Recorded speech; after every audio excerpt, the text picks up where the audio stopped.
Assalamualaikum warahmatullahi wabarakatuh. Perkenalkan, nama saya Siska Dia Pratiwi. Saya sebagai calon guru penggerak angkatan 5 dari Kabupaten Mojokerto.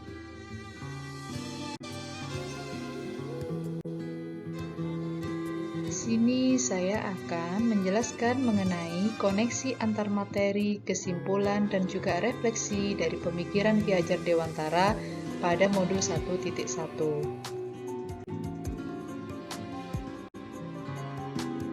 Koneksi antar materi pada modul 1.1. Menurut Ki Hajar Dewantara, pendidikan dan pengajaran merupakan usaha persiapan dan persediaan untuk segala kepentingan hidup manusia, baik dalam hidup bermasyarakat maupun hidup berbudaya dalam arti yang seluas-luasnya. Oleh sebab itu, pendidik itu hanya dapat menuntun tumbuh atau hidupnya kekuatan kodrat yang ada pada anak-anak, agar dapat memperbaiki hidup dan tumbuhnya kekuatan kodrat pada anak. Pendidikan adalah tempat persemaian benih-benih kebudayaan dalam masyarakat. Ki Hajar Dewantara memiliki keyakinan bahwa untuk menciptakan manusia Indonesia yang beradab, maka pendidikan menjadi salah satu kunci utama untuk mencapainya. Pendidikan dapat menjadi ruang berlatih bertumbuhnya nilai-nilai kemanusiaan yang dapat diteruskan ataupun diwariskan.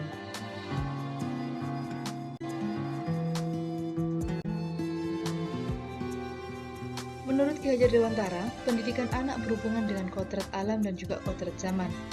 Makna dari kodrat alam bahwa kita sebagai pendidik harus bisa memberikan teladan yang baik dengan harapan siswa dapat meneladaninya demi membentuk karakter siswa.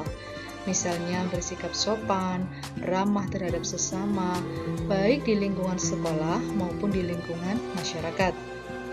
Sedangkan untuk kodrat zaman, yaitu pada pendidikan global, menekankan pada kemampuan anak untuk memiliki keterampilan abad 21 untuk mensukseskan pendidikan di Indonesia.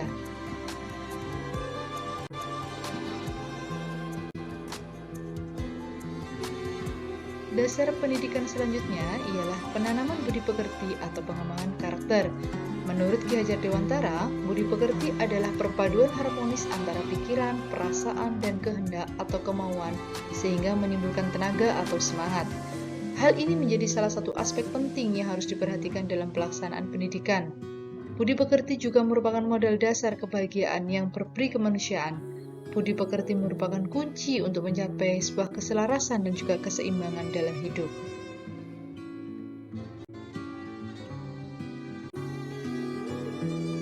Pemikiran Ki Hajar Dewantara dalam pendidikan juga dikenal dengan nama trilogi pendidikan dengan semboyan Ingarso Sungtulodo, Ingmadyo Mangunkarso, dan Tutwuri Handayani.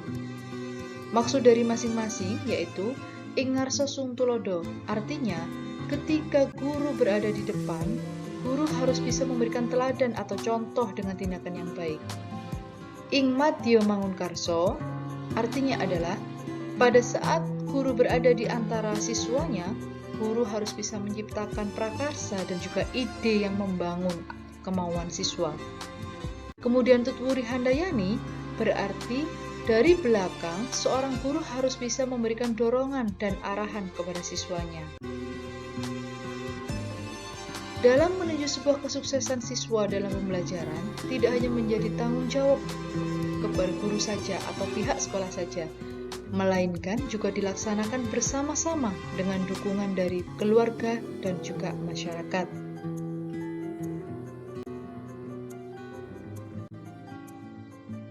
Kesimpulannya, dari penjabaran di atas bisa disimpulkan bahwa siswa haruslah dijadikan sebagai pusat pembelajaran atau sebagai subjek dalam pembelajaran.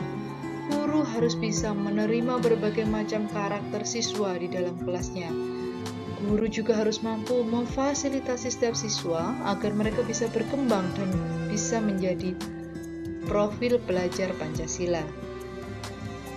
Maksud dari profil pelajar Pancasila yaitu beriman, bertakwa kepada Tuhan Yang Maha Esa dan berakhlak mulia, berkebinekaan global, bergotong royong, kreatif, bernalar kritis, dan juga mandiri.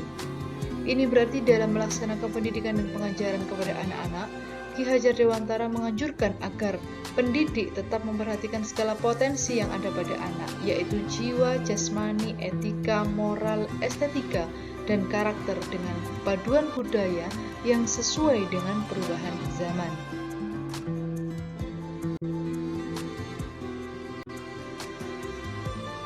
Refleksi dari pemikiran Ki Hajar Dewantara. Ada 3 pertanyaan. Yang pertama adalah, apa yang saya percaya tentang murid dan pembelajaran di kelas sebelum saya mempelajari modul 1.1? Ketika saya belum mempelajari modul 1.1, saya mempercayai beberapa hal. Yang pertama, bahwa murid datang ke sekolah itu dengan harapan bisa memperoleh informasi dari apa yang disampaikan oleh gurunya.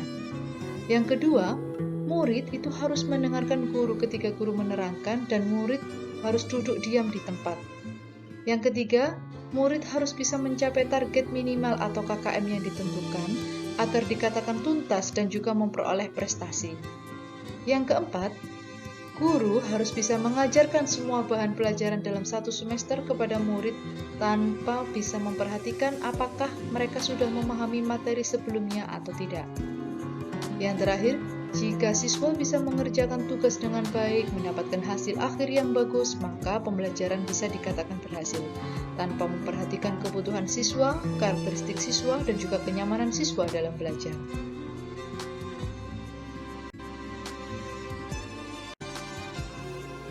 Pertanyaan yang kedua, apa yang berubah dari pemikiran atau perilaku saya setelah saya mempelajari modul 1.1? Yang berubah adalah saya berpikir bahwa semua siswa yang datang ke sekolah dengan tujuan yang sama, yaitu ingin mendapatkan ilmu untuk menggapai cita-citanya.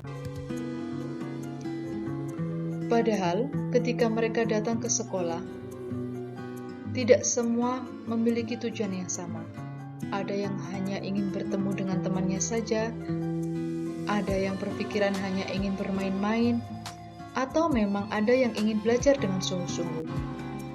Hal itulah yang harus bisa digali oleh gurunya, sehingga bisa mengembangkan kemampuan yang ada pada setiap muridnya, sehingga bisa mencapai kebahagiaan yang tinggi-tingginya. Selanjutnya, cara berpikir saya telah berubah mengenai pembelajaran yang telah saya lakukan di kelas. Awalnya saya melakukan pembelajaran yang berpusat pada guru, kemudian saya akan merubah pembelajaran saya menjadi berpusat pada siswa, menjadikan siswa sebagai subjek dalam pembelajaran. Kemudian, pembelajaran yang saya lakukan haruslah menerapkan sistem AMONG dan bukan lagi paksaan. Jadi saya sebagai guru harus bisa menuntun anak didik saya, bukan memaksakan sesuai dengan kehendak saya. Selanjutnya, bahwa tidak hanya terfokus pada pencapaian kognitif saja. Selama ini, saya berpikir bahwa siswa yang mendapatkan nilai akhir yang bagus adalah siswa yang berhasil, dan saya hanya terfokus pada pencapaian kognitif mereka. Kemudian, saya harus bisa menyiapkan tempat yang nyaman untuk siswa belajar, dan bisa memaksimalkan lingkungan sebagai sumber belajar.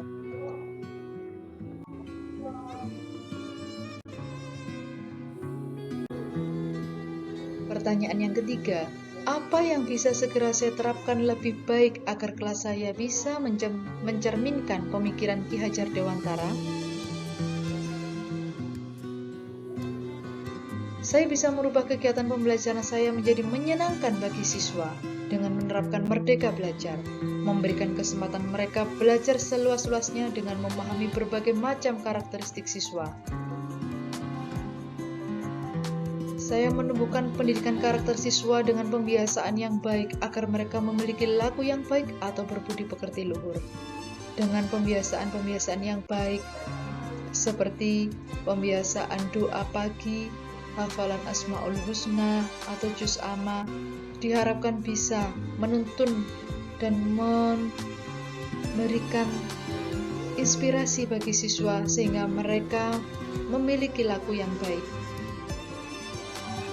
Segera melakukan identifikasi karakteristik siswa di kelas agar bisa mengembangkan sesuai potensi, bakat, dan gaya belajar siswa.